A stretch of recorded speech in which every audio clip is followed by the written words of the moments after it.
we're going to move on here, and we're going to look at some of the proposals or some of the strategies that have been put into place. Now, this is in the UK, where they have a national healthcare system.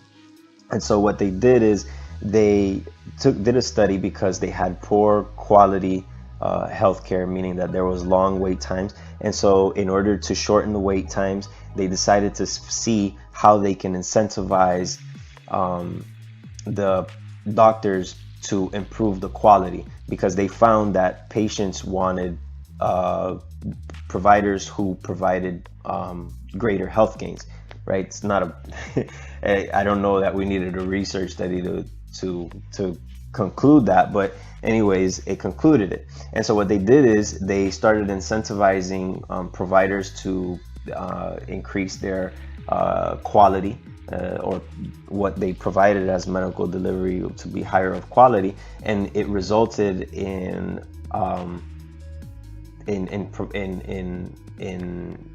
unequal access. So they started the NHS to provide to kind of have equal outcomes, equal access.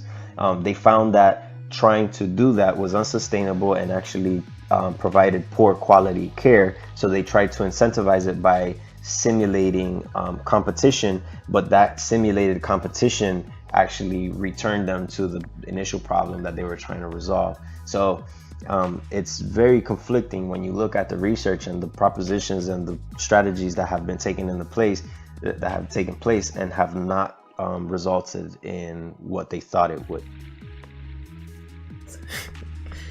So we are here having already talked about U.S. healthcare expenditures, the leading causes of death, and having touched on many of the determining factors that are rising the cost of healthcare in the U.S., making the U.S. Showing the U.S. in the light of providing what we consider low or poor, or having a poor U.S. healthcare system, while we're spending astronomical amounts. So we are the objective, or one of the objectives in our efforts, our organized efforts, as we call it in public health, to improve the healthcare system, is to obviously lower costs. And so we have here different ideologies on how we would accomplish that. And we've touched on some of the consequences of different systems, how that would have the different systems would have on the quality of care for individuals and the public at large. But here we're going to talk about direct cost impact from those systems, or the ideologies at least, and in how they go and how they create policy.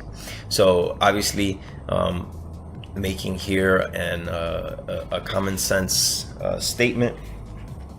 The National Healthcare Quality and Disparities Report says making care affordable requires smarter spending, and seeing as administrative costs is one of the and wasteful administrative costs is one of the leading factors in making U.S. healthcare so expensive. We are obviously doing a poor job at spending smartly. So we are looking at the two general ideologies that govern our decision making for policy and creating mandates, and one of them being more government and the other being less government. Now, on the side of more government, we are looking at things like patient-centered medical homes and the ACA, and funding publicly through Medicare, Medicaid, the Veterans Association, all of these different publicly funded healthcare systems. Patient-centered medical homes being one of them, introduced partly through PPACA.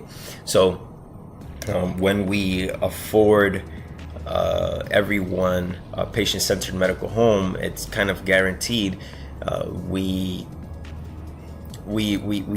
we assure, let's say, access, but going back to one of the previous slides, we make moral hazard a possible consequence. On the side of less government, the free enterprise system assumes that would the free market be unfettered, the price would lower because of the competition. So much like in, for example, the eye health and cosmetic world of medicine, prices have lowered because there's been a deregulation or defunding. The different medical companies have had to compete for the business of their patients.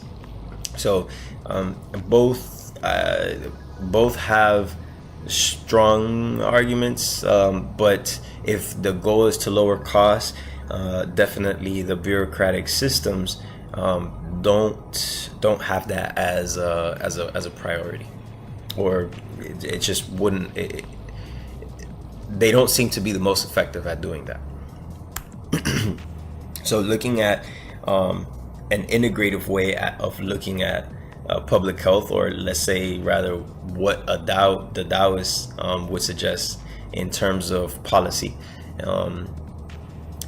they obviously tended toward less government. So there are many more quotes like this, and they stem from the Tao Te Ching. Again, we're talking about texts from Taoism that are dated back to past 2600 BC. And we're looking at things that are saying things like the more subsidies you have, the less self-reliant people will be. This is touching on the previous slide. We were talking about responsibility. If your public is less self-reliant and feels less responsible for their individual health, and kind of assumes that the government is responsible for their health or the public's health, we can assume that there will be more dependency, and that dependency will in turn be in consequence be less health, because they're just again it's moral hazard tied to kind of like irresponsible, unaccountable way of living that it just naturally ends as a consequence that people will be less healthy. And obviously if you're taxing more to provide for these public goods, there'll be less incentive, there'll be less growth, less economic opportunity. So this is a very ancient scripture, yet it's sounding very much like what it's the same debates it seems like the same debates have been going on for a long time.